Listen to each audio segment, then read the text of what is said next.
love it. Silky Johnson, boy, that boy got a whole silk wardrobe, man. I love it. Back. Man. Standing on the floor at the end of the bench for what looked like most of the game, did you pretty much know you were coming back at that point?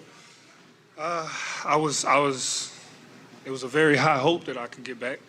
My body as long as my body kept responding the right way for me, and it did. I got to get into shoot around, test it out, and it felt good. It felt good that day as well, but better safe than sorry.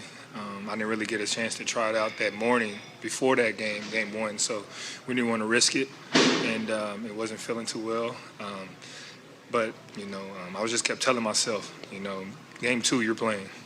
Okay, how hurt you are, you got to give it a shot. And we were very aggressive with treatment. 2-a-days, I was in the pool doing pool workouts, and just everything I could to speed this recovery up. Marcus, how difficult was it to sit and watch what happened in game 1? And what was your mindset coming into this one? Looked like you were aggressive pretty much on both ends of the floor out there tonight. Yeah, it was a lot for me. I was very frustrated with that because I couldn't get out there and help my teammates. I had to sit there and watch, us struggle the way we did, and knowing that I probably could have helped was very painful. But at the same time, it was good for us.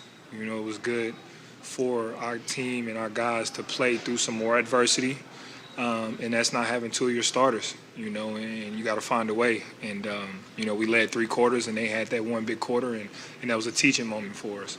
And then for me today, it was just, just come out, be as aggressive as you can, and not let the same mistake happen. We playing against a really, really, really, really good Miami team.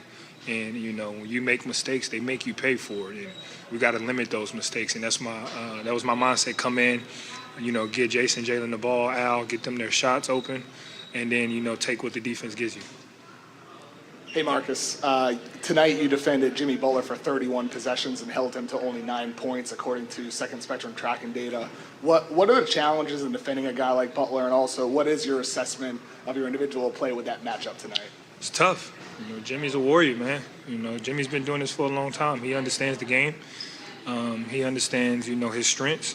He understands his team strength. So when you got a guy who has an IQ like Jimmy, it's always going to be a tough matchup. It's a good one. I love going up against Jimmy anytime I can. As a defensive player, as a competitor, he's going to make you work and he's going to make you better. So, we knew it was tough. For me, my assignment was just to make everything tough for him. We knew he was going to hit some shots. If he did, he had to work for him. And that's just the way I came in. And, it was a full team effort. It wasn't just me. I had some help from everybody. We all threw some guys at him, and we all had a chance. And that's what it comes down to, we all pros, and we're all good. We're going to make tough shots. We just want to make it as hard as possible for them.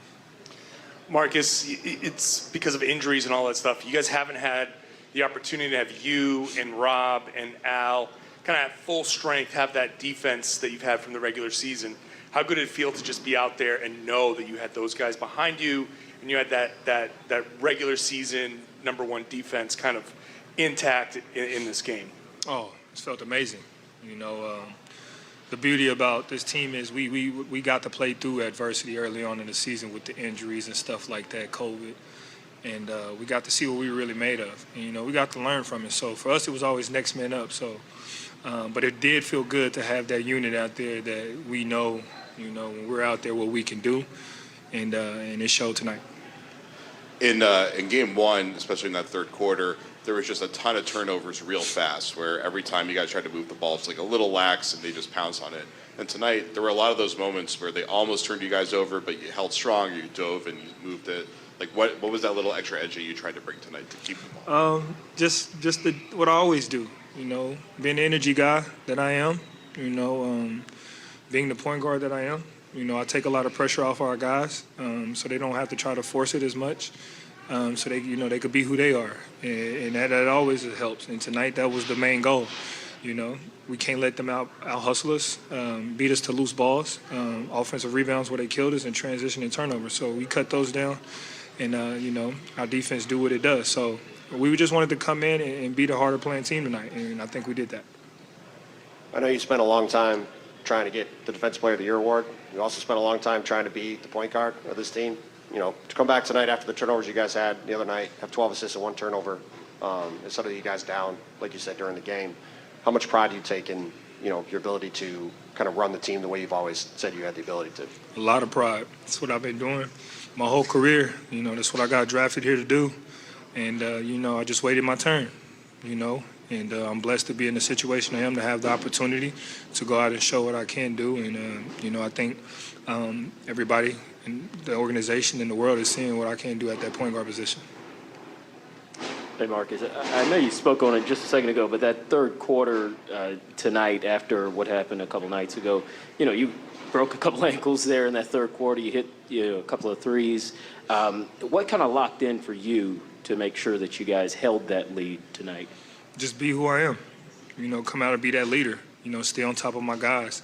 It was a little bit tougher in game 1 to do it because you weren't out there.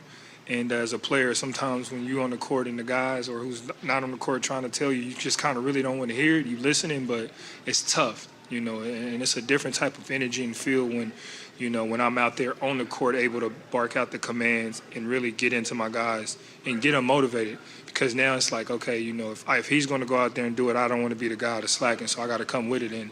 And that's the beauty of having me on the court, to do that, to settle us down, to get us what we need to do, and make plays for my teammates. How does Al Horford change the way that you guys defend, and what was the difference that he brought between game 1 and game 2? His energy. Al is, 35, 36, and he's still moving like he's 22. That's been an advantage for us. He's an athletic, long guy who can get out and switch onto those smaller, quicker guards. And it really, keeps our defense compact, and it's not really a mismatch that teams can really try to go after, especially with me and Al on the floor. And that's big for us. Al has always been big for it. He's a great leader. He's a great vet. And that's what we expect from Al. So you take a lot of hits on the court, and you're often on the court. When did you learn that you could absorb all that? What were the circumstances that led you to know you can be a tough player on the court? I'm the youngest of 4 boys. My whole life, you got to fight. You got to be tough, or you might as well keep it pushing. So my whole life is how I've been. I'm from Texas, where football is, prominent for us. I played football, and, you built that. And like I said, being the youngest, you ain't got no choice but to be tough. And that's just how it was. Thank you, guys.